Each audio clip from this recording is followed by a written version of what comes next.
approach to try to figure out a more casual way to connect with each and every one of you. And so really today is going to be kind of an unstructured thing. We're trying it for the first time. We'll see how you all enjoy this format, but really what we want to do is connect. I want you all to have the opportunity to ask questions and ask questions in any and all sort of contexts, and really could just kind of talk about this moment and what we're trying to do and what we're trying to organize by. So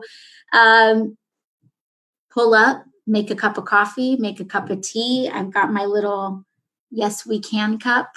And let's talk about some of the issues that you all are experiencing, what we're fighting for, and what the issues are. And so today, I think a good place for us to start is that I want to talk a little bit about this idea of that a lot of people are talking about, is this idea of going back to normal. And what does that mean? Because I think when a lot of people are talking about going back to normal, I think that means something really, really different for each and every one of us. And for me, I know that normal was not working for our community. It's funny because earlier today, I was having a conversation with some folks, and a couple of weeks ago, a couple of days ago, time is all kind of flowing together at this point.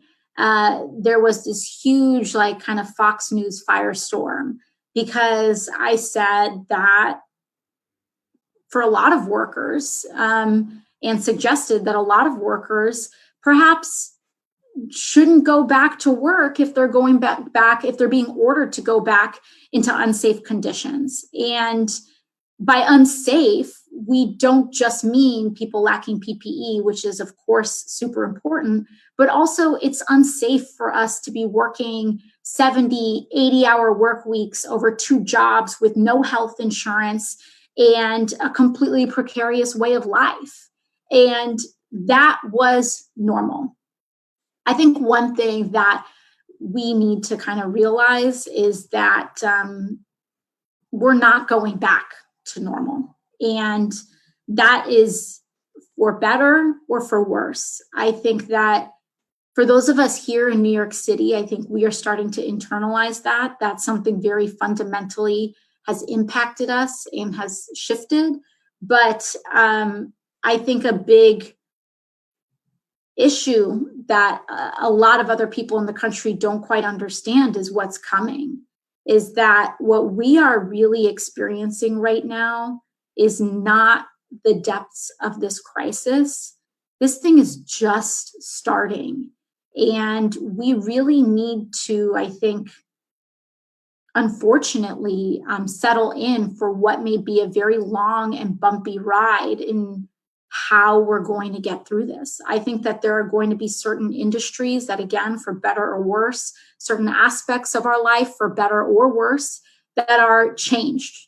And they're changed very fundamentally. And I think one of the best ways that this was kind of presented that I've read and seen in the last week or so was a journalist comparing this to essentially a 9/11 style event, which there was, for all of us, as we know as New Yorkers, there was life before 9/11 and there was life after 9/11. And in the same way that we could never get on a plane the same way again, in the same way that our right to privacy and our ideas around foreign policy were forever changed. Terrorism was not even an enormous concept that was commonly discussed before 9/11.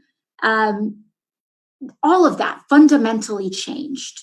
This is a society-changing event, and that is currently what coronavirus is. That is how this is impacting us, and we are at a very sensitive time where we have to figure out what we're going to transition into. And there are a lot of folks that are talking about going back to normal and going back to nail salons and reopening the economy.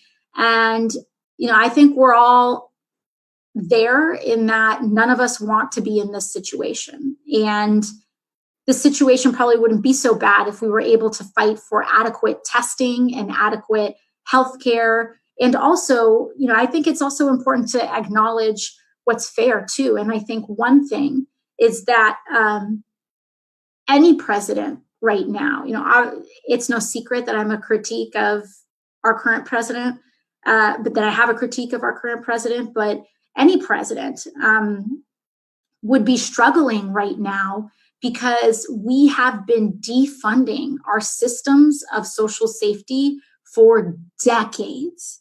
And even the best president, even the most adept president that we could ask for in this moment would still have to struggle with the fact that our unemployment systems have not been invested in across the country for decades, that we are means testing everybody and we've accepted that as a paradigm, and that, that a lot of the obstacles to support that people have right now have been long in the making that predate this president. And of course, there are ways in which the president has contributed to it by not listening to the scientists, by not invoking the Defense Production Act to make sure that we produce, manufacture PPE and other critical supplies. Of course, the lack of testing and the continued lack of testing. No one wants us to stay inside, but we're not able to stay inside.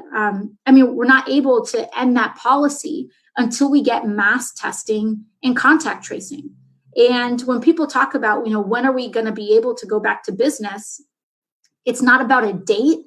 It's not about a time. It's not about a month. It's about when our country will finally develop mass testing and contact tracing capacity. And a lot of that is not just a technological obstacle or a manufacturing obstacle. It is it's a political obstacle. And when our elected officials are resisting developing the testing and contact tracing, those are the keys. Those are the magic keys for us to be able to start putting our life back together. But each day that goes by where we have a party and we have frankly, a political establishment, an order of our politics that is resistant to that, is resistant to pushing for the testing capacity and contact tracing that we need, we're not going to be able to do the things that we want to do. And so, as I've been talking a lot over the past couple of weeks and since the beginning of this crisis, what COVID has done is it has just poured gasoline on our existing inequities. It hasn't just revealed new problems. It has really made our existing problems worse. The fact that that we don't guarantee healthcare in this country, the fact that we have racial inequities that people grow enraged in talking about, in just bringing up and just acknowledging racial inequities is almost inherently controversial. And the reason, and we can't fix what we can't talk about, we can't fix what we don't address.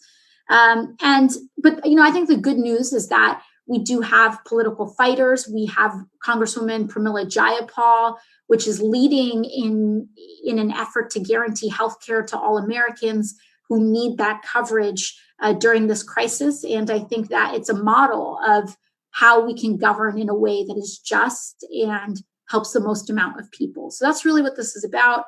Again, this is a pretty informal conversation. And what we're going to do is we're just going to take call-in questions. And we want folks to call in from the district. So if you are a constituent of New York 14, please call in.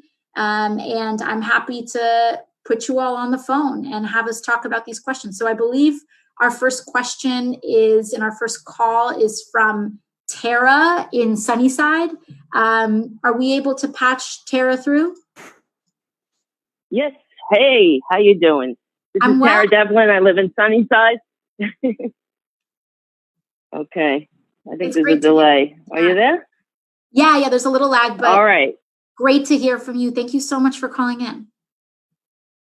Thank you. Okay. Well, what I wanted to talk about is I appreciate everything you're saying about how the inequities are completely exposed right now, that the coronavirus has really pulled the cover off of what is a major problem in this country, which is we are now the least upwardly mobile of all of our Western partners. The United States in 40 years went from the most to the least upwardly mobile with the widest income gap.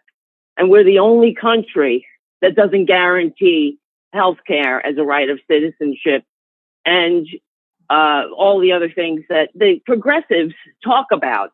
Because the thing that really frustrates me when I was for Bernie, and I'm also a big supporter of yours. But what we need to do, in my opinion, is to frame all of what, for example, Medicare for all. We need to frame these progressive initiatives as the patriotic imperatives that they are.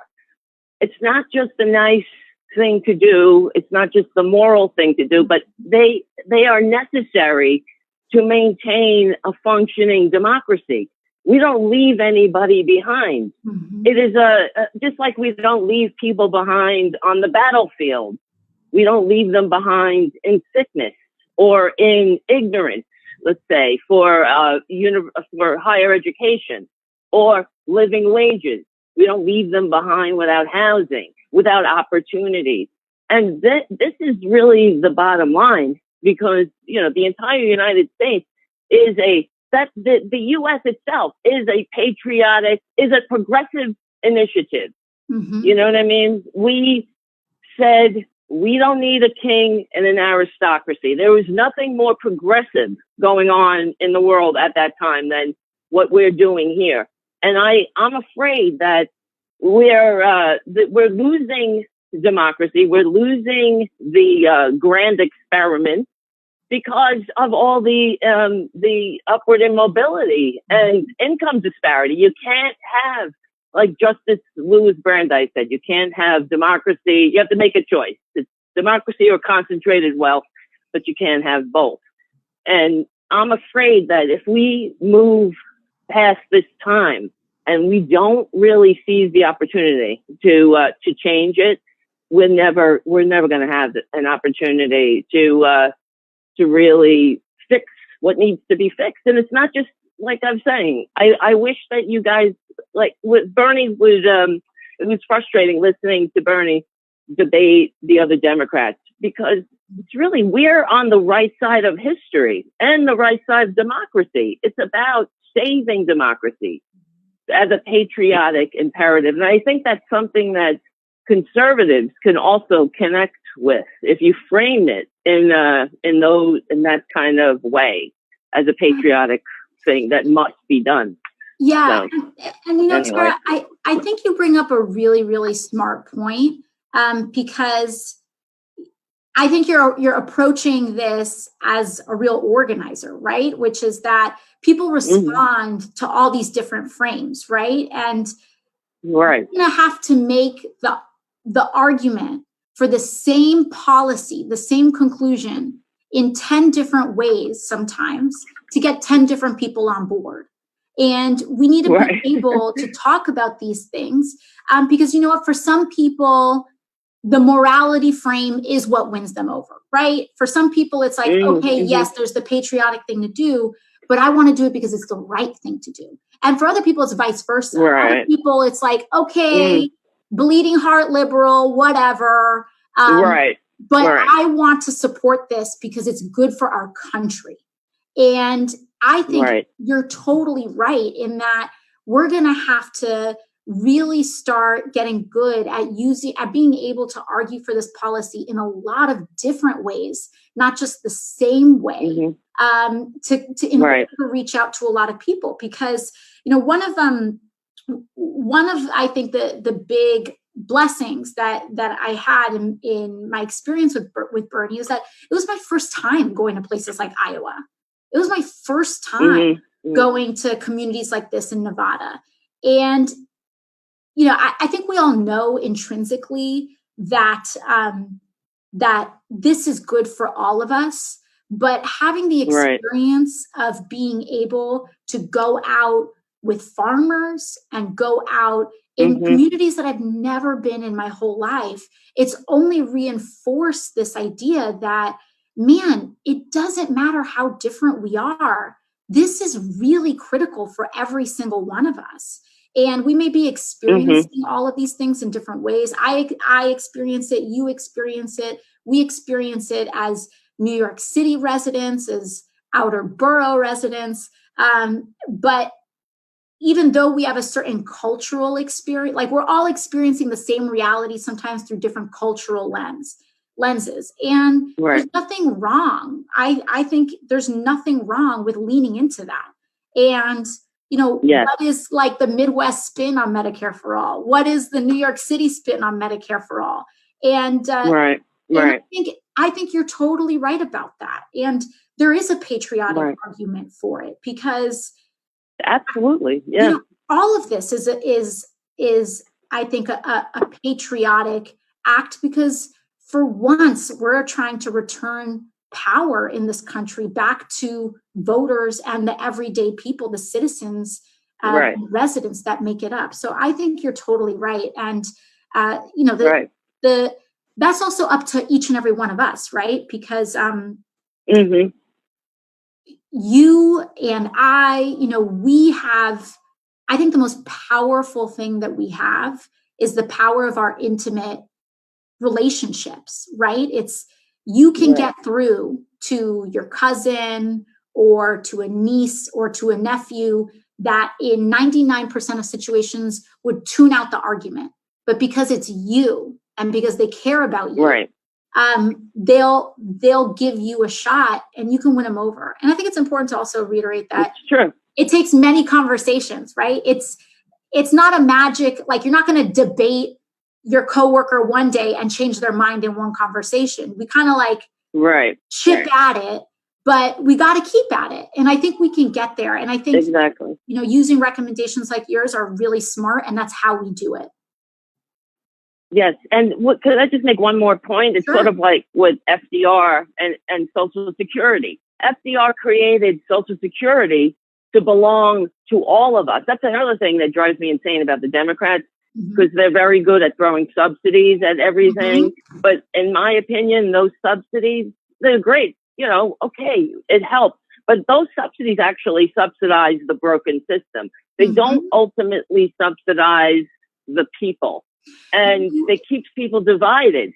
So somebody who gets, a subsidy for college, let's say, I know this, I experienced this in my own life. My family, my sister has 3 kids and they're going to college, and she, she is not rich, but she makes more than $125,000. So she doesn't get, her and her husband, she doesn't get anything. And so I've heard it in her own mouth say, oh, well, they get everything. And that's how they keep us divided.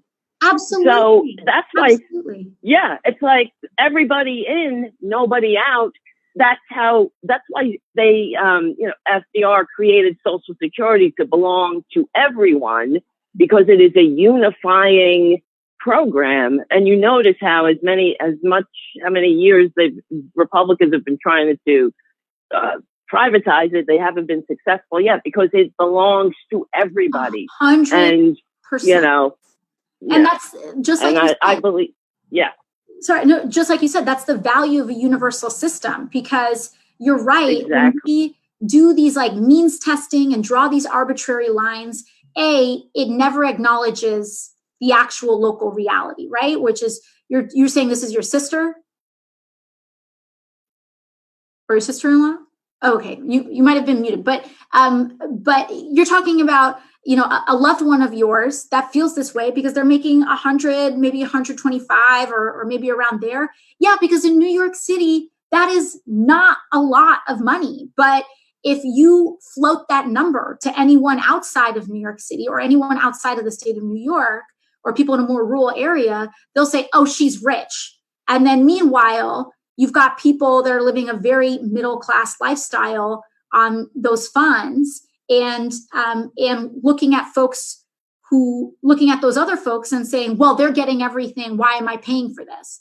And so the virtue of universal systems is if you want it, it's there for you. And that allows us to really kind of come together on it. So I think you're totally right. That's why universal systems are important, because when you start drawing these lines, then it takes forever to change them. And it creates artificial dividing lines. Just look at this stimulus check, for example. It's people making less than $75K get this one-time check for $1,200. But that neglects the fact that this is a completely arbitrary number that is being treated the same for people across the entire country. It neglects cost of living. It neglects the realities that we have, which is one of the reasons why I think means testing ultimately ends up to be this kind of failed experiment, because 125 in New York City is for a family is a completely different reality. It's probably equal to 60K or 70K of what another person's lived experience may be in a different part of the country. And so instead of, the irony of that is now it sets up this fight where people making $40,000 a year are fighting against people making $120,000 a year, when the real issue are the people that are making millions of dollars a minute without paying taxes and helping fund our universal systems.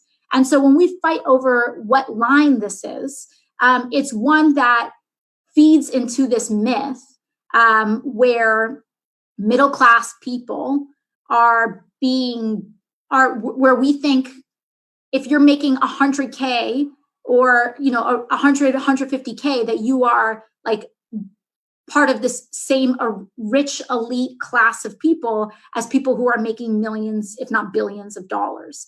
And so it does matter. And I think the universality of our systems do matter. And in what you're talking about with Social Security is absolutely a key example. Same thing with Medicare. There is a reason why Social Security and Medicare are treated as sacred cows in politics. Republicans try to cut them as much as they can. They have to do it through these backdoor sneaky ways because they know that it is politically unpopular for no matter what your party is to come out and say, we don't want Social Security anymore and we don't want Medicare anymore. And that's because of the universality of these systems. And when we talk about healthcare, especially, which we're going to have Congresswoman Jayapal pop in just a moment to talk about it. When we talk about Medicare specifically, and Medicare is a universal program based on age. So it is available to you the moment you turn 65. Obviously, it's not universal for everybody, but once you turn 65, it is essentially a universal program for people that age and older. And what do we see? We see that life expectancy and healthcare outcomes in the United States are, compared to our counterparts before the age of 65, much worse. But then something funny happens in those projections, which is once a person turns 65, your health outcomes, expectancy, all of that, all of your health, a lot of major health indicators start to skyrocket and look really, really good. And there's just a switch that gets flicked in some of these statistics from 64 or 63 to 65 and 66. And that switch is Medicare. And what we really need to do, and that's why, advocating for a Medicare for all system is so incredibly important. And when you talk about arguing for subsidies, you're totally right about that. One of the things that some Democrats were trying to float in this COVID crisis is subsidizing the insurance companies that were, the health insurance companies that are experiencing a lot of costs right now, but not doing anything to actually cover people's actual healthcare expenses. So we're talking about a health insurer bailout, a corporate bailout to help the insurers, but we're not even talking about lowering Medicare eligibility requirements, lowering the age of Medicare, or expanding coverage in substantive ways. And so instead of subsidizing and bailing out the folks that are contributing to the problem crisis after crisis, then maybe we should actually address the core systems that are working. So it looks like we're still waiting on the congressman. So let's move on to Barry from Pelham Parkway. Hi, how are you? I'm well. How are you, Barry? I'm good. I'm good. First off, I just want to thank you for coming to our building in February. It was a great event and very informative on so many levels. Anyhow, as I've discussed with you before, I'm a self-employed sole proprietor, and I'm going to use my personal example tonight because basically I know that other people are going through the same situation that I am. Basically, due to the pandemic, I'm really struggling to make ends meet. I'm unable to file for unemployment because I still have some income coming in. My health insurance is costing me an arm and a leg, and in addition to my rent and other expenses. I know you've signed on to Congresswoman Omar's bill to provide $2,000 a month. What's the likelihood of getting that passed, and what are the other options available for people such as myself? Of course. Well, Barry, I think one thing, just to speak to your case specifically, the pandemic unemployment assistance that just got expanded may actually cover your case. So it is what the new pandemic, the government PUA, the pandemic unemployment program does is that it can help cover people who are sole proprietors, but not just if you're out and out unemployed, but if you have lost income, it can also, in certain circumstances, help you out and make you eligible as well. So maybe according to the traditional state guidelines, you wouldn't qualify, but for the expanded options, there may be some relief available to you. And I think that it goes for everyone that's here on the call. There's a lot of people who think, okay, I traditionally wouldn't be able to access any assistance on the unemployment route. Please look at the new rules. I have a webinar that we put in maybe a week after the bill passed to show you how to go through that. And so I encourage you to look it up. But in terms of the odds on our next stimulus bill, these are all excellent questions. There's a lot that we're pushing for on a progressive level to get these things passed: rent and mortgage assistance, recurring stimulus payments. And I hate to give the answer of I don't know, but right now, a lot of these negotiations essentially happen behind closed doors. And we find out what's in the bill when they come out of the room and they say, this is the bill. Frankly, I don't think this is the way we should be legislating. This is no way to run a country. And I think that we really need to start putting pressure to say, hey, if members of Congress don't want to go back to DC for health reasons, we need to be able to enable remote work and proxy voting and more so that we can continue to do our jobs and give you people like you a better answer. That being said, I do think that there are some things that are currently looking very good in terms of what we're going to be able to provide. Again, a lot of what I'm sharing with you is very tentative, but it looks like, and we have Congresswoman Jayapal now joining us in a second in the call, but one of her flagship bills on payroll, on guaranteeing paychecks, is looking good in terms of inclusion in the House version of the bill. So let's bring in Congresswoman Pramila Jayapal to talk about this a little bit and talk about kind of our larger progressive priorities. Congresswoman Jayapal is also the co-chairwoman of the Congressional Progressive Caucus. So she leads our progressives into battle on the House floor. And her leadership has been really fabulous during this time. So thank you, Pramila, for joining us. Thank you so much, Representative Ocasio-Cortez. And it does feel like battle, doesn't it? We come out bloodied sometimes, but we are strong and we continue to gain strength. And your leadership in that has been so amazing on so many levels. So in terms of what we are hoping to do on the Paycheck Guarantee Act, quickly, I feel like we're in the barn and we need to get on the racetrack and, or the stable. I don't know. I used a horse metaphor. But, I feel like we have been pushing this boulder up a mountain, and finally it has taken hold. And we have small businesses across the country and workers across the country, 30 million who have filed unemployment claims. But we know there are millions more that haven't been able to get into the unemployment systems. Right. So what the Paycheck Guarantee Act does is it says we're just going to guarantee payroll benefits, paychecks and benefits of workers up to a salary cap of $90,000. And we will also give to small businesses, to businesses actually of any size, nonprofits and state and local governments, anybody that has a 10% revenue loss due to COVID and is looking to lay off workers or having to lay off or furlough workers, that they could get these grants. And it would be a direct grant from the IRS directly to people. Because why should we use banks when we know that banks have never been our friends? Right. Getting money out. I know you are giving me the high sign here, like, yes, I agree with you, because we know that banks don't get to our smallest businesses, the unbanked minority businesses. We don't need to use banks. We can go straight from the IRS to the business. The business hires back people. It is retroactive to March 1st so that all the people that were laid off and furloughed could be brought back on. And we have a small stimulus trigger check in it to deal with folks who got the PUA, the Pandemic Unemployment Assistance that you talked about.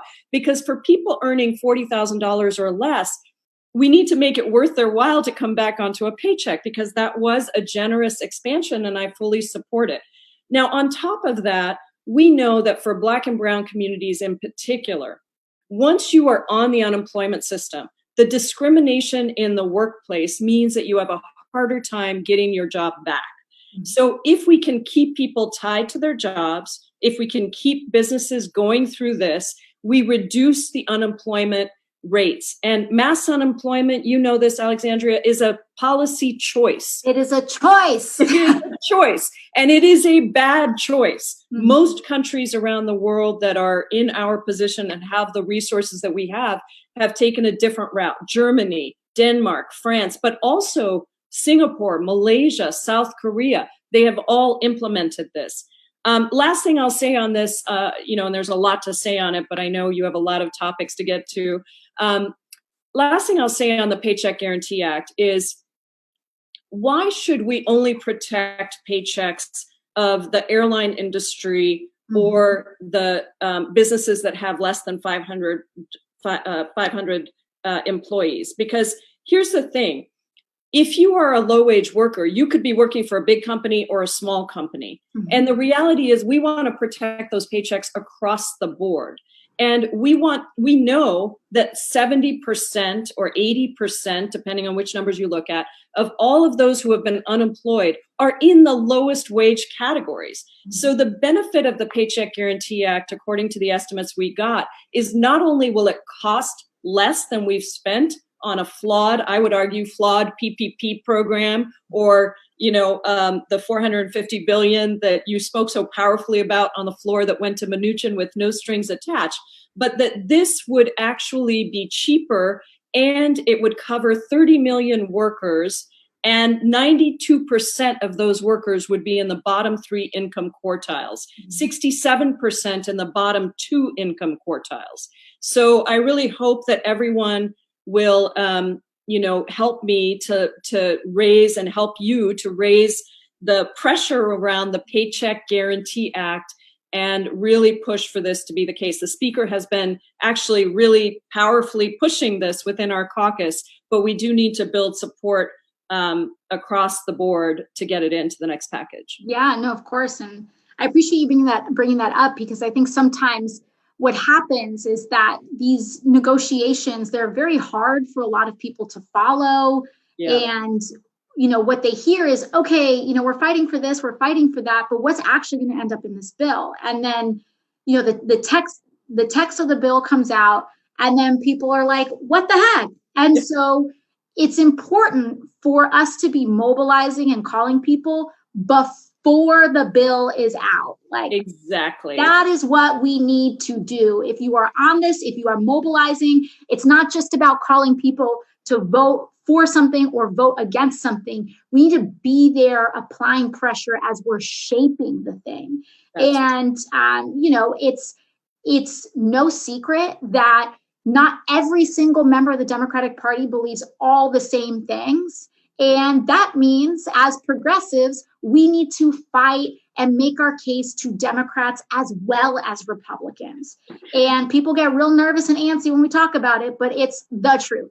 And it's totally true. It's totally true. And, people always say, well, you're the leader of the Progressive Caucus. How come you can't make sure these things get in? I would just remind people we have 40% of the caucus is in the progressives. And even there, sometimes there are some differences within the caucus, as you well know.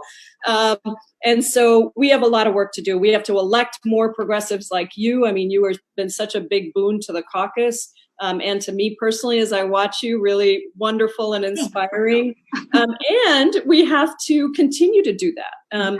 But while we're here, we have to organize, and you have to look at where is the bill coming. If the Senate votes unanimously, with all the progressives in the Senate voting for a bill, it takes away any leverage in the House. And so, yeah. No, it matters, because it's not just about whether things pass or whether they don't pass. It's how they pass. And with these last couple of bills, they have hit the House after the Senate has voted on them. Right. And if every single Democrat in the Senate votes for a bill completely unanimously, from Bernie to Schumer, to Joe Manchin, and then that bill gets sent to us, it creates a huge pickle of a situation, because are we going to split the progressive vote between both of these chambers?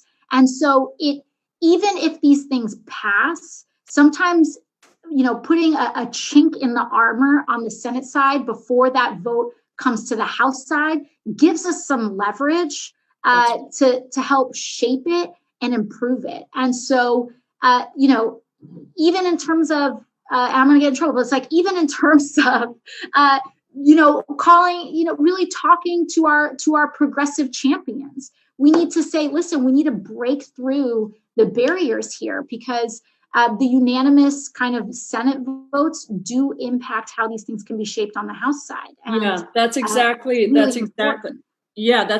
right. And I will say, and maybe this is because I'm an organizer and have been an organizer for decades before coming to Congress. But I think of Desmond Tutu's words in his book with Archbishop Tutu, in his book with the Dalai Lama. He talks about the difference between optimism and hope. Mm-hmm. And he says optimism and pessimism, those are temporal. Those change from day to day. It's like, do I feel optimistic or do I feel pessimistic? But hope is this deep, unshakable faith that starts in your belly. Mm-hmm. And I would just say that, you look at $15 minimum wage and where we've come on that. We have made enormous progress. And then I look at just this Paycheck Guarantee Act, which, we put the proposal out 6 weeks ago, right? And honestly, it was like, I didn't even know if it had any chance in heck of getting anywhere.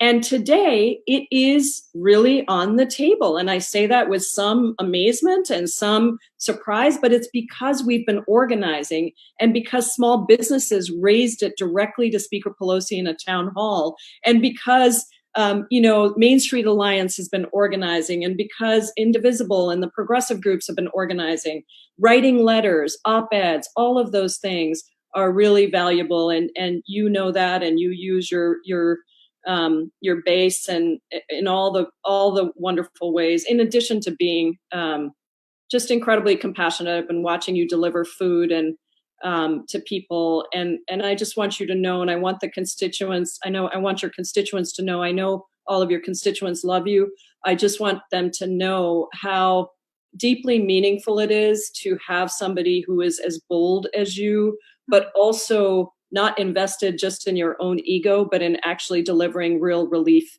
to people. And so I'm very grateful for that. No, I really appreciate that. And it's a real honor to be able to serve with you. And, growing up, I never really saw people that look like me navigate power.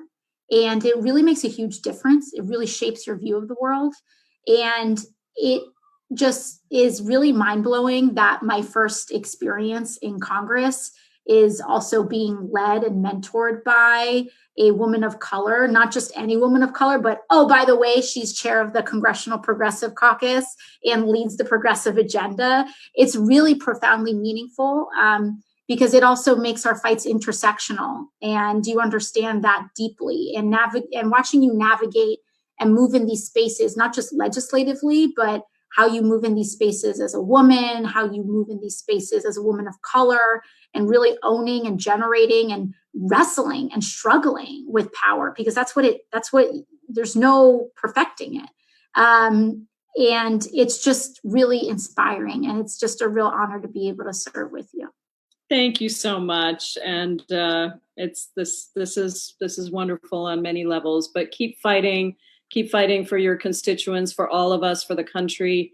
And we never got to talk about healthcare, but we're going to do that separately. Yeah. When I come back with you at some point. And thank you for pushing for things as human rights. That's what we're talking about.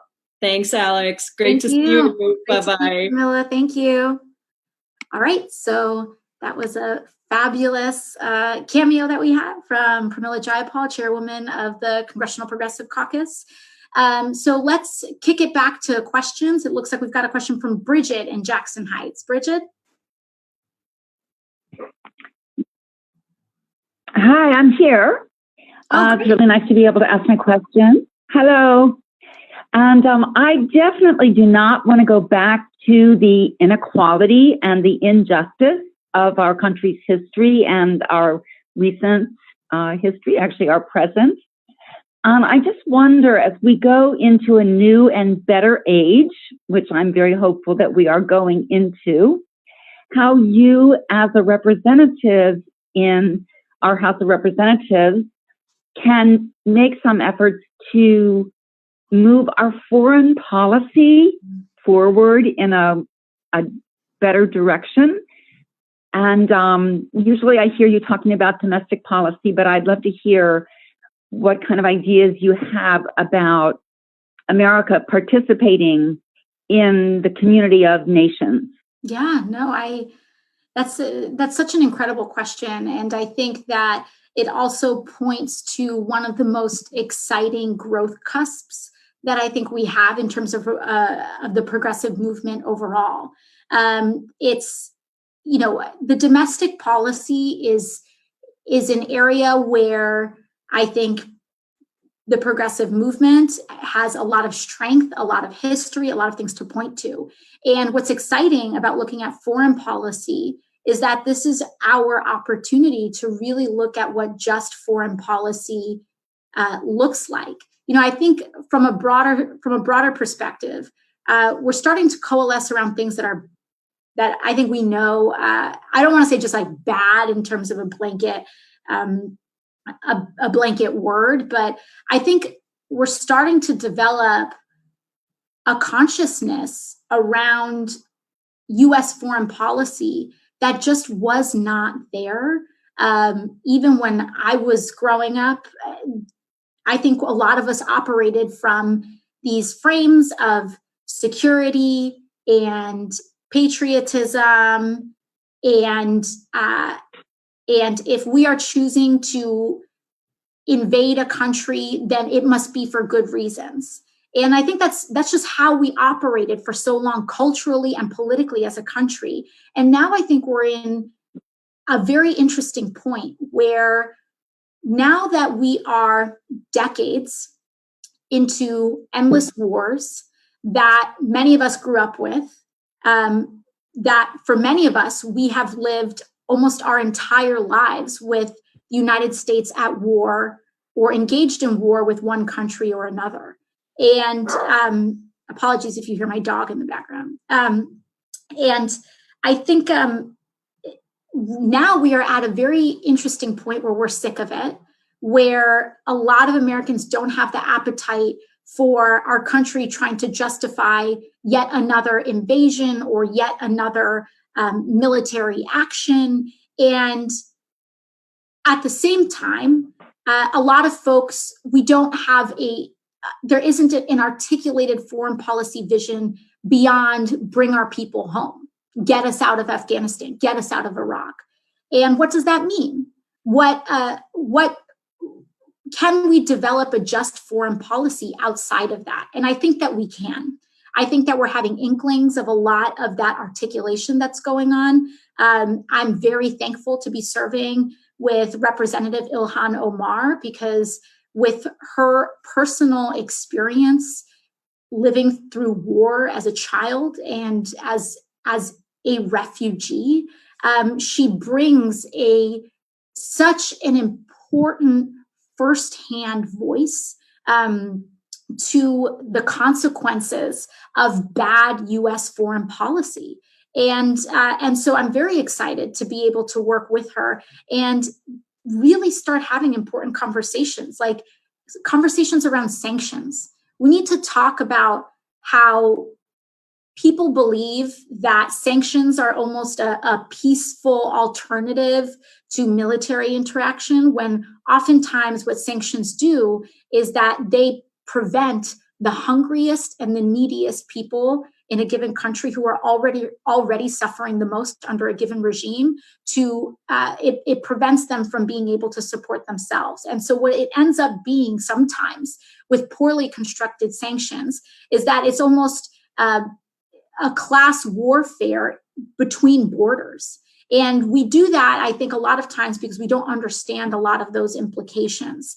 And so kind of getting us back to what does just foreign policy look like? I think that there's a lot of opportunity. One, I think we can really have foreign policy that centers workers' rights, foreign policy that centers human rights, and really talk about the establishment of peace, which is distinctly different from national security. And I believe that the most effective form of security is peace, but the most effective form of peace isn't always these kind of national security, defense-driven type of foreign policy. And I do think it really says something that when we talk about foreign policy, where a lot of people's minds go to are militarized policies or militarized images in their heads. Do we go to war? Do we not go to war? Do we regime change? Do we not regime change? And we really need a wholesale reimagining. So I think a lot of that has to do with how we approach diplomacy, how we approach sanctions, how do we use trade deals, which is one of the most classic examples of international deal making and cooperation that has very real teeth and consequences. How do we use trade deals to advance labor, to center labor, environmental conditions, and so on, instead of it having it be a secondary or tertiary consideration? I think for our district and our community, where we represent one of the most diverse districts in America, as you probably already know, there are over 200 languages spoken in Jackson Heights alone, just one neighborhood. And so foreign policy is very personal to us because every time there is a foreign policy change, it impacts families in our district. They say, what about my aunt, my mom, my friends, my family?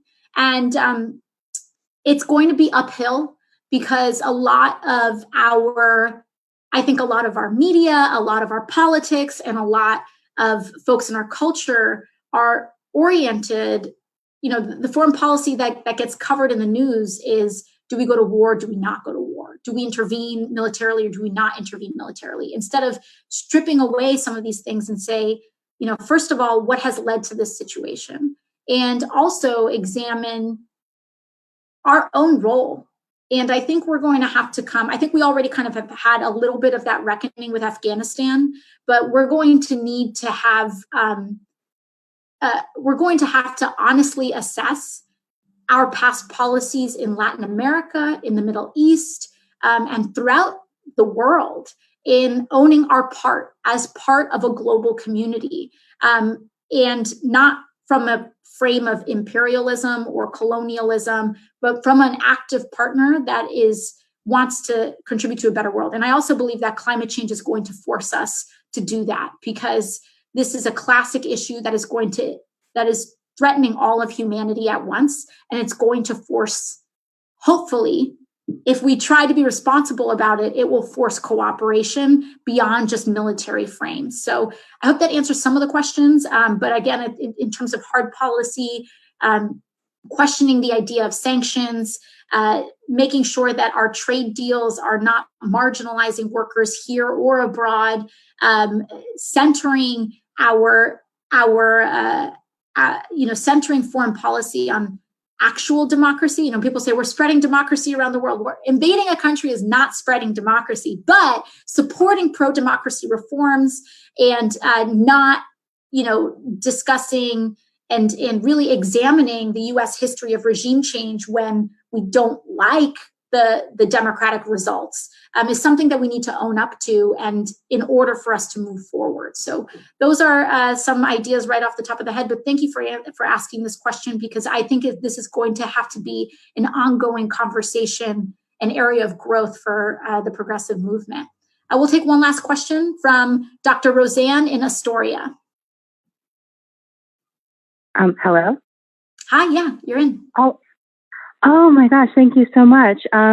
So I'm a professor at a community college on Staten Island, but I live in Queens in Astoria in your district. And I'm concerned about the state budget, particularly cuts that might be coming down the line for CUNY and higher education in general, because of the state of emergency brought on by COVID and deficit cuts. And I'm particularly worried about how many of our students are from the working class and are students of color. And I'm just wondering if there's a way that the federal government can help ensure that we can maintain the quality of education at CUNY. First of all, thank you for your work as an educator and in our SUNY and CUNY system. What you do gives opportunity to so many students that would otherwise not have it. So I would be remiss if I didn't acknowledge your work in that and thank you for it. I think what we really need to do in, I think, any relief package moving forward is we have to fight for state and local funding, because you have every reason to be concerned about the state budget. If we don't fill this gap federally, Cuomo is going to gut our schools, gut our hospitals. That's just, he discusses that those are decisions that need to be made, but also we can choose to have modest tax increases on the richest New Yorkers here. And those tax increases from the state are not a replacement for federal action. I want to be clear about that, but they are something that we can do. So I think that all in all, one of the things that we need to do is really fight for that state and local funding, because if we don't get really substantive amounts of state and local funding in the next federal relief package, then that means that we are absolutely going to see massive and really destabilizing cuts to public education, housing, housing relief, our healthcare system, Medicaid, and more. And so, I hope, and what I communicate to you all is that when I vote no on some of these relief packages, it's not because I want to. It's because we know that this is life and death for us. And if we we don't have unlimited tries at getting this right. And I think there's a lot of people that want us to believe that and to say, we'll get to it next time, we'll get to it next time. If we do not get to it in time, it's not about next time, it's about getting it in time. And if we don't get it in time, right, like because we didn't pass adequate federal funding early, then what happened was that the state budget responded to federal inaction. And so the state budget now has enormous, devastating cuts because we haven't already acted. And so we need to press on the urgency of this issue. We need to press on not just a gesture of state and local funding, because once we win the argument of, okay, we need state funding in this next bill, now the next thing that they're going to do is give us a dime and say, okay, you got the state funding. And then we have to fight again to make sure that the amount is actually in scale to solve the problem that we have. And so what I hope is that you all amplify the calls for that state and local funding, because we're in big trouble if we don't get it. And we're in big trouble if we don't get it at the level that we need, not just New York, but states across the country. And a lot of municipalities and states aren't even in as good a position as we are in the state, in that we have the blessing of New York City, which is a huge revenue raiser across the state. A lot of states no other state has a city like New York. And their cuts will be even more devastating than ours. They will be laying off firefighters and police and first responders. And we cannot allow that to happen. I do think that we are winning that fight. I do think that we are at a point where we are going to get state and local funding in this. Again, I can't make any promises. I haven't seen the bill, but in terms of what I'm seeing as a member, I'm seeing momentum going that way. I think the New York State delegation is really starting to push and to say this is a red line issue. And so I think there's some reason for hope there. The question is always the dollar amount. And that's what we really need to rally around, because it's a very, very critical issue. And so thank you again for your service, Dr. Roseanne. Thank you for everything that you're doing. And thank you to everyone who's kind of tuning in this experimental little kind of session that we're having today. I feel a little bit like Frasier, but that's, I think, a good thing. So we're going to try to continue doing this about once a week, but we will just kind of dive in with the rest with time coming up. It looks like we may be having a vote next week, but we don't know. We were supposed to have a vote this week. That didn't happen, so we'll see.